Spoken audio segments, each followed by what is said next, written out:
Hola, buenos días muchachos, nuevamente. El tema que les quiero compartir o que vamos a revisar el día de hoy es el tema número 6, la empresa familiar en México. Y me gustaría abordar el tema desde 3 puntos de vista que para mí me parecen importantes para conocer las empresas en México y sobre todo las empresas familiares. Número 1, vamos a abordar la empresa familiar en cuanto a la propiedad. Número 2, la administración. Y número 3, la sucesión. Desde el punto de vista de la propiedad, ¿de quién es el dueño de la empresa?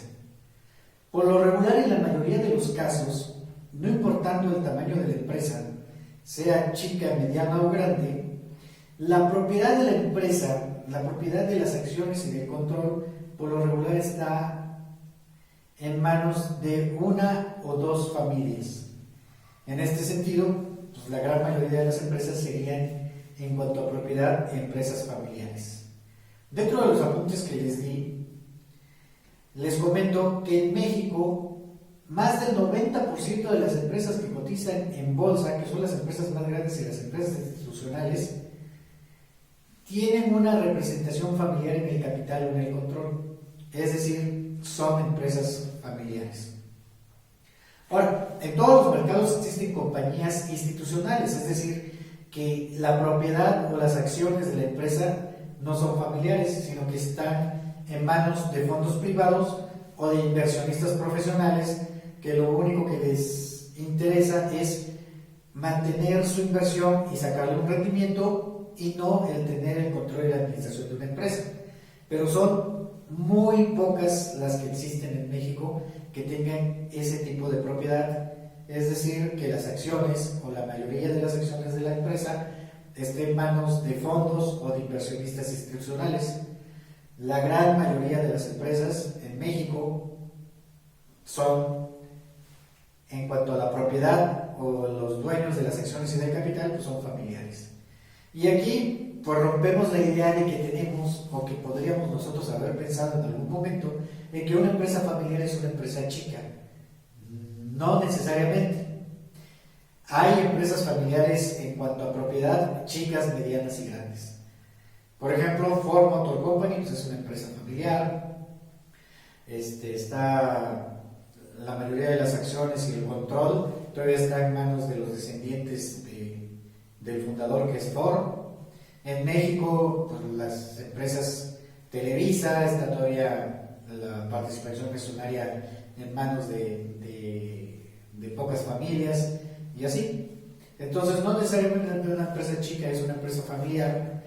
Hay empresas familiares de cualquier tamaño en cuanto a la propiedad. El segundo aspecto que les quiero comentar es la administración. La forma de analizar las empresas para saber en qué posición está, una de lo que le echa mucho foco tanto los analistas internos como externos es en la administración, y por lo regular la administración de una empresa la clasifican en 3: administración familiar, administración profesional y administración institucional. Aquí sí, en cuestión de administración, por lo regular las empresas pequeñas son empresas de una administración familiar. Y les voy a platicar a grandes rasgos qué consideramos una administración familiar. Una administración familiar es de que el principal puesto es ocupado por el socio mayoritario o el fundador de la empresa.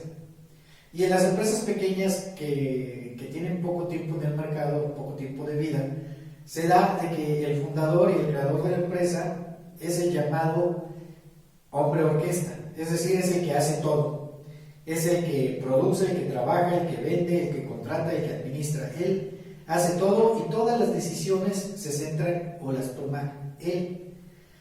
Cuando es así y la administración que les estoy platicando de esta manera y el organigrama es muy pequeño, prácticamente de todas las chicas, micro, pequeñas empresas, la decisión las toma el principal accionista que a su vez es el fundador de la empresa, y él toma todas las decisiones de la empresa. Aquí estamos hablando de una administración familiar.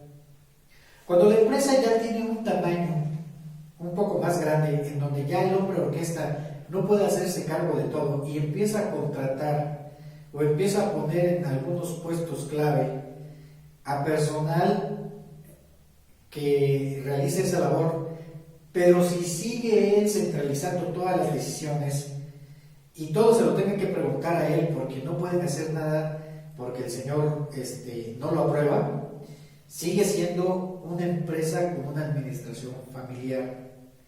Si la empresa ya es mediana y tiene un organigrama un poco más grande y en los puestos de dirección o de primer nivel tiene a externos o a sus familiares, pero que solamente siguen sus órdenes y todas las decisiones se las siguen consultando, es una empresa con una administración familiar.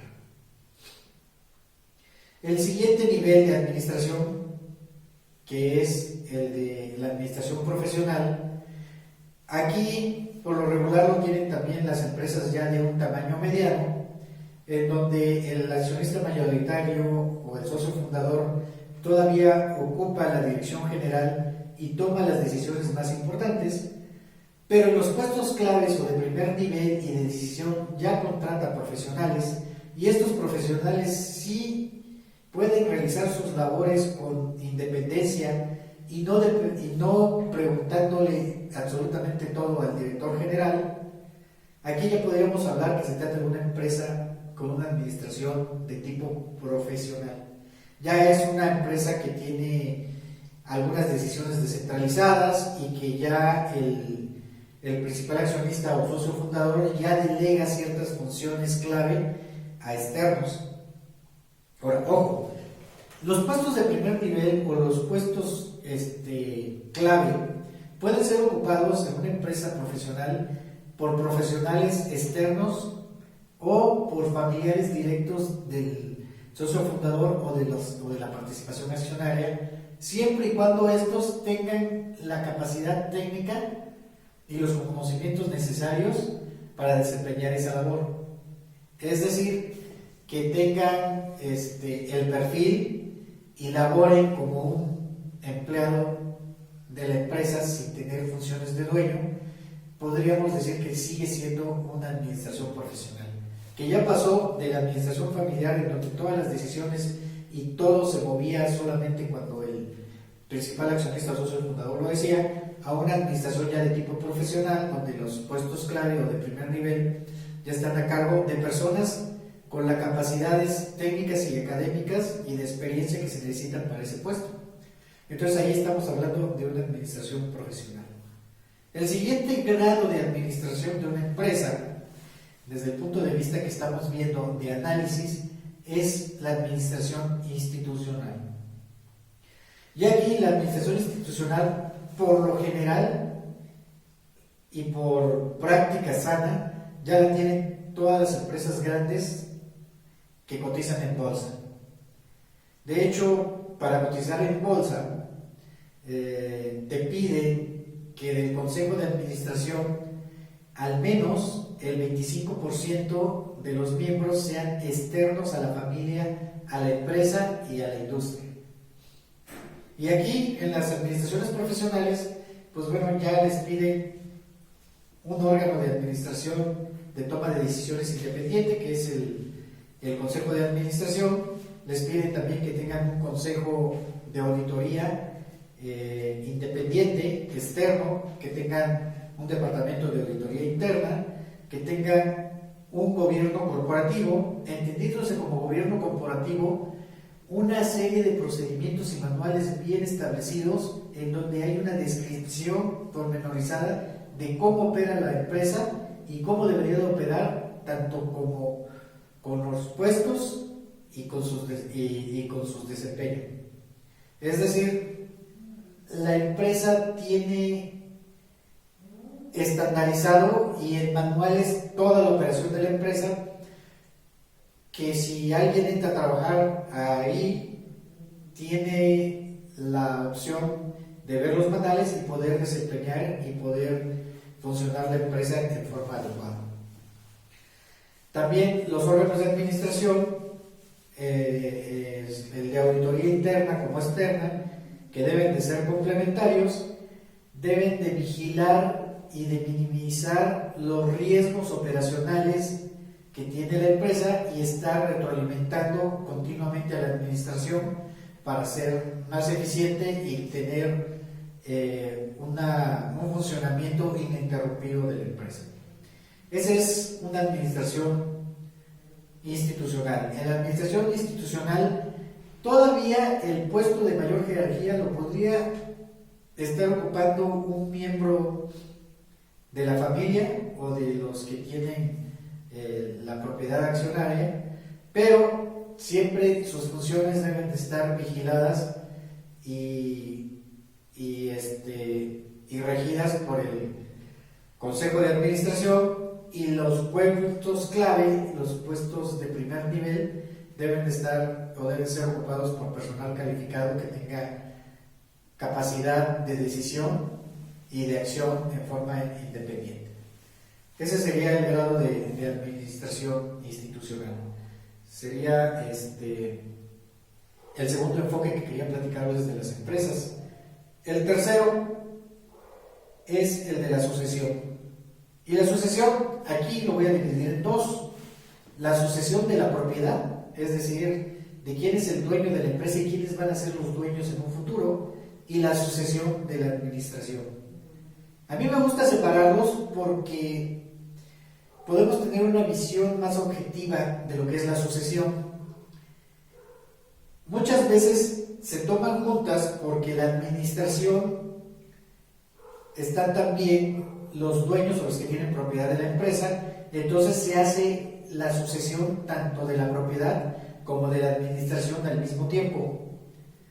Pero en este momento quiero separarlas y voy a empezar por la sucesión en la administración. En cualquiera de las dos sucesiones que les estoy platicando, tanto de la administración como de la propiedad, debe de preverse desde antes y deben de tener un plan de sucesión todas las empresas claro, realista, simple y objetivo. La teoría nos dice que el plan de sucesión debe de estar entre 5 y 10 años antes de que se dé la sucesión. Pero yo difiero de ese concepto. Todas las empresas deben de tener un plan de sucesión en cualquier momento, porque si bien lo que nosotros esperamos es que tanto la administración como la propiedad, la sucesión se dé por vejez, no siempre es así, porque el dueño o el administrador pues se puede enfermar o puede tener un accidente y la sucesión se tendría que adelantar. Y si no lo tenemos bien claro o no lo tenemos un plan de sucesión elaborado, pues la empresa va a tener problemas o va a sufrir porque va a ser un cambio abrupto y puede afectar la operación e incluso la continuidad de la empresa. Entonces debemos de tener un plan de sucesión establecido. Y esto del plan de sucesión es un problema que tenemos en México, porque el 90% de las empresas en México no cuentan con un plan de sucesión por escrito y ya definido. Es muy poco las empresas que tienen establecidos el plan de sucesión. Y bueno, eso es cultural. Realmente, si nos vamos a la cuestión personal, muy pocas personas tienen elaborado un testamento o tienen arregladas las cosas y todos los asuntos para cuando ellos falten. Es una parte que yo creo que tenemos aquí en México cultural, y tanto las personas físicas como las personas morales pues no son ajenos a ellos, y las estadísticas pues no lo dicen. El plan de sucesión en las empresas, pues, la verdad, la mayoría no lo tiene. Ahora, es importantísimo que tengan el plan de sucesión, porque en estas dos sucesiones, tanto de la administración como de la propiedad, la empresa puede dejar de operar o incluso puede desaparecer. ¿Cuánto tarda la sucesión? Por ejemplo, la sucesión en la administración. Una vez que la empresa tiene un tamaño y una organización, ya sea profesional o institucional, la empresa debe tener un plan de sucesión de sus puestos clave en la administración. Es decir, ya la empresa se esforzó por tener en los puestos de primer nivel a personal capacitado, tanto técnica y con experiencia, para que la empresa funcione. Pero ¿qué pasa si uno de esos puestos de primer nivel o puestos clave en la operación de la empresa llegase a faltar? Debemos de tener ya preparado quién lo va a relevar o quién lo va a suceder.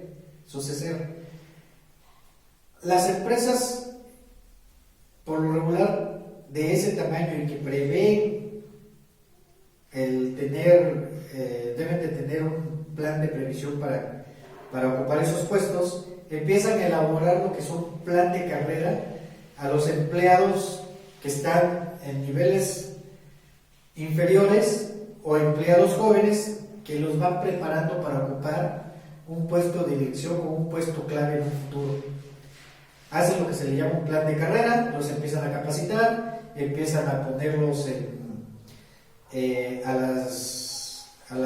el equipo del director, y el director empieza también a prepararlos y a ver quién es el candidato idóneo para que cuando él falte o un puesto de la dirección falte, ya tengan inmediatamente a su relevo. Esta es una práctica sana y es una práctica que tienen por lo regular las empresas institucionales o las empresas de gran tamaño, pero es una práctica que deben tener todas las demás empresas. O sea, no importando el tamaño, deben de saber que cuando falta un empleado o un puesto clave, ya tengan interna o externamente o en el mercado alguien que lo vaya a relevar y no comprometa la continuidad o la operación de la empresa. Eso es en cuanto a la sucesión en la administración. Y debe de estar establecido desde el puesto más alto y los puestos clave de la empresa. Más o menos la edad de retiro en las empresas de los puestos de dirección es un poquito más largo que los normales. Se está retirando entre los 65 y 70 años. Okay. Ahora vamos a comentar la segunda sucesión desde mi punto de vista, que es la sucesión en cuanto a la propiedad. Aquí ya estamos en temas patrimoniales. El principal accionista o el fundador de la empresa, por lo regular, si es una empresa nueva, estuvo en sus manos más de 25 años. Es decir, más o menos en 25 años él inició la empresa, y en los 25 años que duró su administración, antes de que él decidiera retirarse o ceder la propiedad de la empresa a la siguiente generación, que en este caso sean sus hijos, en ese periodo de tiempo pudo haber llevado la empresa a una prosperidad y a un crecimiento importante. Hay empresas que logran tener una participación de mercado y un tamaño y unas ventas en un lapso de 25 o 30 años, que es el del fundador o el del principal accionista. El pasar la propiedad a la siguiente generación, que en forma natural sería su esposo y sus hijos, la forma más eficiente de hacerlo es a través de un testamento y de poner la transferencia de acciones en forma ordenada y en forma muy clara en la escritura constitutiva. ¿Quiénes van a ser los dueños de las acciones y quiénes van a tener los derechos y privilegios en caso de que él faltase, ya sea por retiro o por algún evento que lo hiciera faltar antes de tiempo? Entonces aquí la propiedad pasaría a lo que le llamábamos la primera generación o la segunda generación, dependiendo de qué autor o qué libros estén leyendo. Aquí lo vamos a mencionar, que es que pasa a la primera generación, que son los hijos del fundador. Por lo regular no hay mucho problema en este cambio de propiedad, porque los hijos están muy cercanos al fundador y les comparte la visión empresarial que él tuvo y reparte el patrimonio más o menos en forma equitativa, y también designan en determinado momento quién lo va a suceder en la dirección general de la empresa. También por cuestiones patrimoniales, en este cambio de propiedad en la primera generación sí puede haber, y más bien sí hay desacuerdos, e incluso se llega a dividir la empresa y llegan a tener conflictos. Pero bueno, la mayoría de las empresas pueden sobrevivir a este primer cambio generacional en la administración. El problema que se ve más importante es en la siguiente generación, en la segunda generación, cuando ya la propiedad de la empresa se diluye más entre los nietos del fundador, que entre ellos son primos y que no necesariamente tienen la cercanía que tuvo la primera generación, y que hay más conflicto de intereses entre ellos. Algunos ya no les interesa estar en la empresa, o no quieren estar en la empresa, quieren vender su parte, quieren opinar aunque no tengan la capacidad, en fin. En la siguiente generación es cuando la mayoría de las empresas no sobreviven. Es desde mi punto de vista, y desde las estadísticas sí nos dicen, es cuando las empresas desaparecen. ¿Qué es lo que se tiene que hacer para que no suceda esto? Que es de lo más delicado. Es voltear a cómo tenemos la administración, el punto de vista que les dije hace un momento. Si la empresa es de gran tamaño, pero tiene una administración familiar, las probabilidades de que la empresa no sobreviva al cambio de generación son muy altas. Si la empresa tiene una administración profesional, las probabilidades de que sobreviva el cambio de generación son más positivas. Y si la empresa es institucional, las probabilidades de que la empresa sobreviva a este cambio o esta sucesión de propiedad en la tercera generación son muy altas. Entonces, como conclusión, yo puedo familiar sobreviva y pase la sucesión y pase generaciones, la clave está en la administración, en tratar de lograr lo que se pueda una administración institucional, no importando el tamaño de la empresa. Esto es lo que quería comentar en cuanto al tema de la empresa familiar. Cualquier duda, cualquier comentario que tengan, como siempre estoy a sus órdenes. Muchísimas gracias.